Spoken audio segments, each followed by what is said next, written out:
Humanity. Together, we have achieved so much. But one thing has remained consistent throughout all our revolutions: the human body.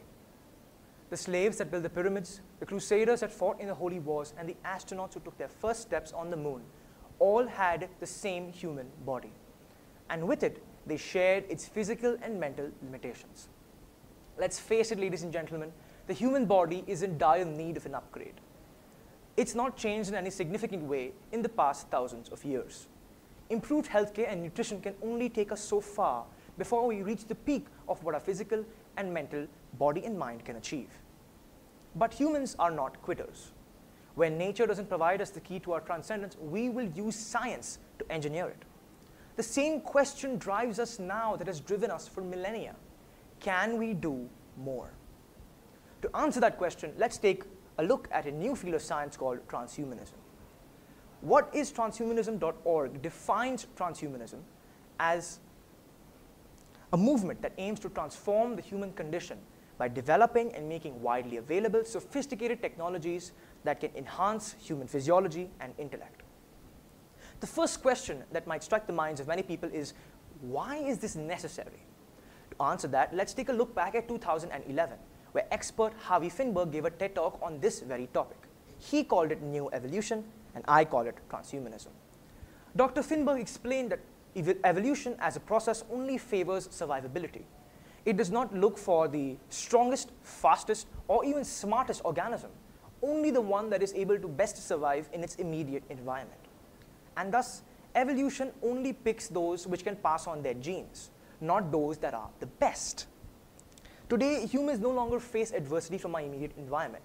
In fact, it is us who changed our environment to suit us so we can live wherever we want to. Additionally, we live no longer in isolated pockets, instead living in groups of multi-ethnic and multicultural people. Thus, evolution does not occur because the groups are too diverse for any meaningful change to happen. It's like nature has thrown up her arms and said, I've done all I can. Now, it's our turn. We don't have to look many years in the future to see examples of technology aiding the human body and improving it. In fact, we have countless examples today. One would be how advancing prosthetic technology has made it so that losing a limb is no longer debilitating. Robotic limbs will soon surpass our natural limbs, interfacing directly with our brains. Those who do not have vision from birth can get optical implants allowing them partial vision. And those who are mute can use speech synthesizers, similar to the one famously used by Stephen Hawking. The fact is, most disabilities will soon no longer be disabling. But it doesn't stop there. These technologies aren't just here to bridge the gap between the differently abled, they are here to push us all forward. To take an example, let's look at the latest product by Microsoft, the HoloLens. The HoloLens is an optical eyewear. It's an innovation that allows you to connect the internet and all communication to your glasses.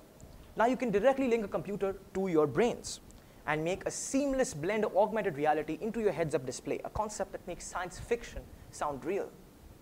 But Google Pixel's live translation goes one step further, translating between over 40 languages in your ear while you're speaking to someone. This has shattered obstacles like the language barrier, which we consider to be an unremovable part of our society. Imagine the cultural and technological revolutions that would occur when language no longer divides us, and we have all the access to any information in our glasses. Truly, it's technology that's allowing us to surpass any previous limits and really raise the bar high. All right, so what exactly does using technology to engineer evolution even mean? To answer that, one would have to follow recent developments in science and technology. The latest technology in gene editing is called CRISPR. The way CRISPR works is by taking a segment out of one's genome and adding in a different, healthy one, similar to a genetic precision scissor of sorts. What this means is, for example, if one has a gene that might end up giving them Alzheimer's syndrome a few years down the line, using CRISPR, that gene can be removed from the genome and a healthy gene can be put in its place, nipping the problem in the bud entirely and eliminating any chance of getting Alzheimer's syndrome. Thus, all common diseases that are currently problematic for doctors can be solved, including heart disease, diabetes, and even cancer. But the uses of CRISPR do not stop there. What if you want to edit the genome of your child before it's even born? What if you want your child to be smarter, fitter, better? Well, using CRISPR, that is completely possible. You can edit your child's genome before it's even born, choose the traits you want, similar to ticking a catalog box, and bam, you've got your ideal child. It would be literally as simple as checking the boxes you want, and you have genetical perfection. Would you rather your child fails college and has to pay crushing student debts, or that they become a successful entrepreneur? Would you rather your child becomes obese in their middle age or becomes a star athlete? Would you rather change your own self using CRISPR, enhancing your memory, creativity, reflexes while you're still alive? Or be just as you are, complacent? These choices become more and more irresistible as time passes and become more and more accessible to even the most frugal people as the technology becomes cheaper and cheaper. The combined benefits of integrated technology and gene editing are tremendous. We could create the super soldier that fiction writers have been talking about for decades. We could completely revolutionize the scene of military. What about crime? Well, if policemen have full access to any technology they want, along with enhanced technology they can use to catch criminals and databases, that means that crime will plummet. Economics will be a completely different field.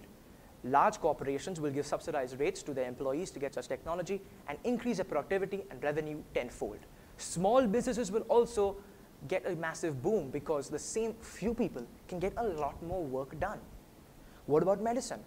With all the new medical databases and tracking vital signs of each person, medicine will be a new world altogether, and many, many more people's lives will be saved.